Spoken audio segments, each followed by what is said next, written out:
There are games you play, and then there are games that stay with you forever. For me, Scarface: The World Is Yours wasn't just another open world game. It was a chance to rewrite one of the greatest crime stories ever told. Instead of watching Tony and Montana fall, I got to ask one question: what if he survived? What's going on, everyone? It's your boy Gaming with Marvs, and today I want to talk about one of my favorite games of all time, Scarface: The World Is Yours. This isn't a review. This is my experience with the game, why it meant so much to me growing up, and why I still believe it deserves way more appreciation than it gets.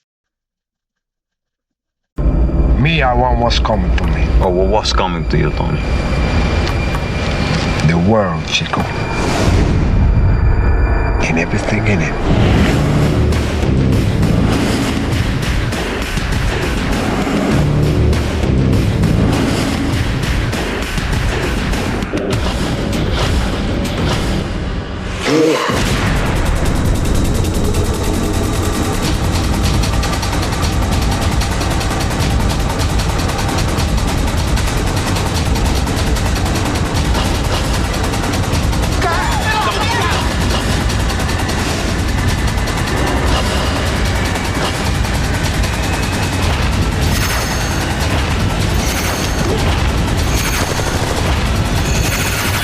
Say hello to my little friend!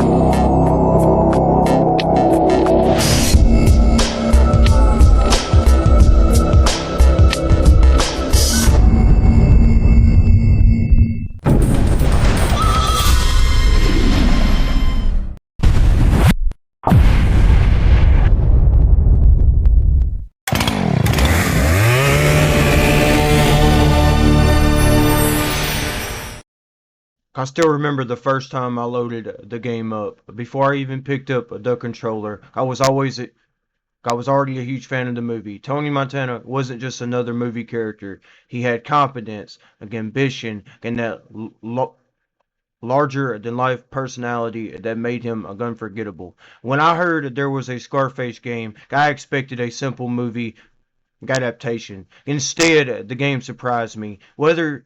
Rather than replaying the movie, could ask a simple question: what if Tony Montana survived? That alone instantly hooked me. Instead of dying, in his mansion, Tony fights back. That alternate ending immediately made me want to see where the story would go.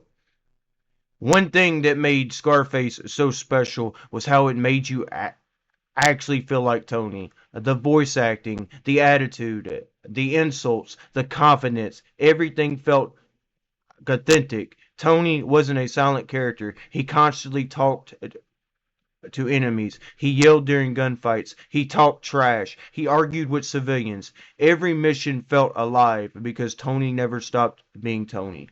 That personality made every moment memorable. One thing I loved was starting with absolutely nothing. Tony loses everything: his mansion, his money, his empire, his reputation. You aren't handed success.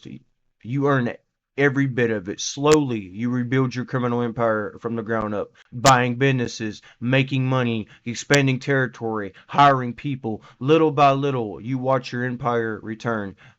That progression felt incredibly rewarding. Scarface wasn't just about shooting people.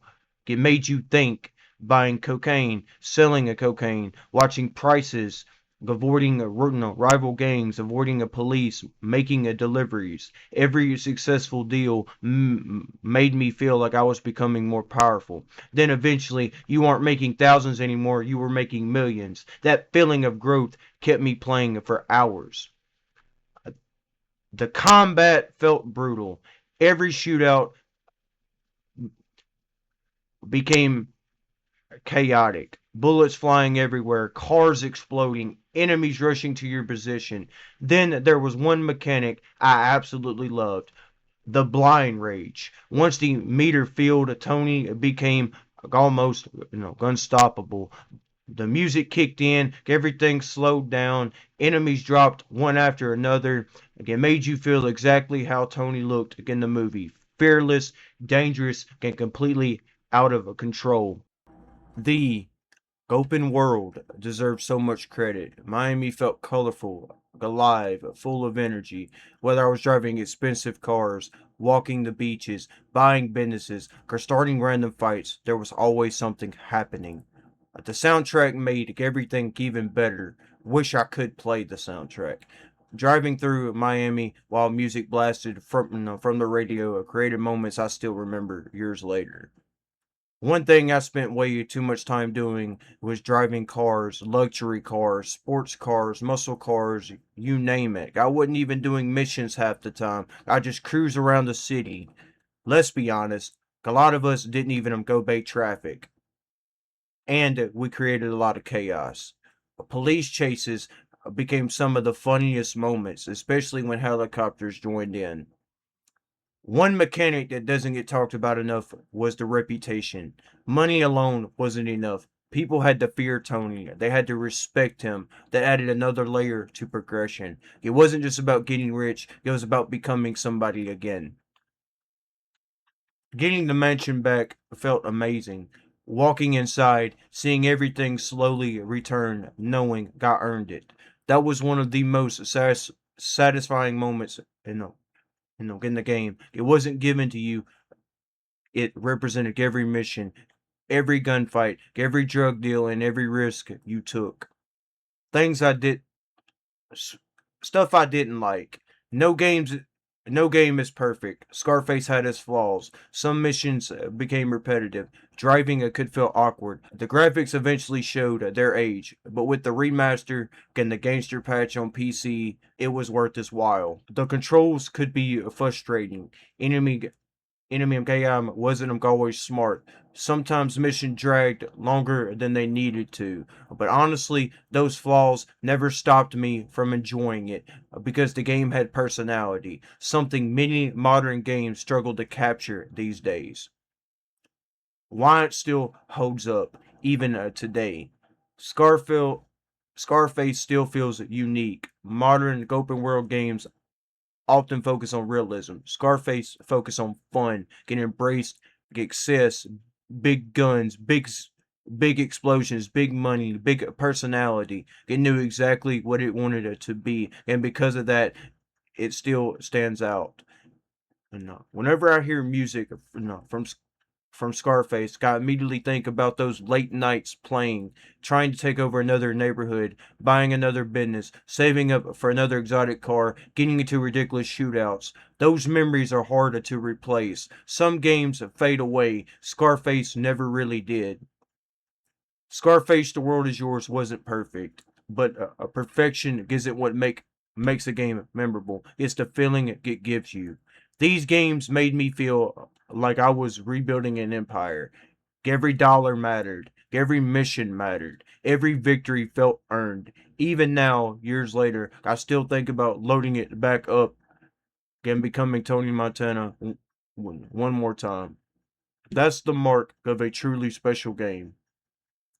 If you ever had the chance to play Scarface, The World Is Yours, I generally think it's worth the experience. It may show its age in some areas, unless you're on PC like I am, but its ambition, style, and personality still shines through. And for those of us who grew up with it, it's more than just a game. It's a reminder of a time when open world titles wasn't afraid to take risks and let players build their own legend. If you enjoyed hearing about my experience with Scarface, The World Is Yours, make sure to hit that like button, subscribe to the channel. Let me know in the comments what was your favorite memory from the game. Did you spend more time building your empire, getting into massive shootouts, or just cruising around Miami? I would love to hear your stories. Oh, and before I go, here's one scene and everyone loves. Hey, Cabron, what the fuck is going on? Hey, fuck you, old man. You better be giving me all your money or I'll be fucking you up like my bitch. Yo, I'm a 16th Street Crip, motherfucker. What'd you say? You fuck a 16-year-old cripple bitch? Hey, I don't need that shit in my life, okay? You pieces of shit got one choice. You leave these guests alone or you die, okay? No warm, no man, you fucking die. Hey, look what we have here. Hey, shouldn't you be building a rod for your mama? Get the fuck out before you get hurt, little man. Thanks for watching. Again, I'll catch you all in the next one. Peace.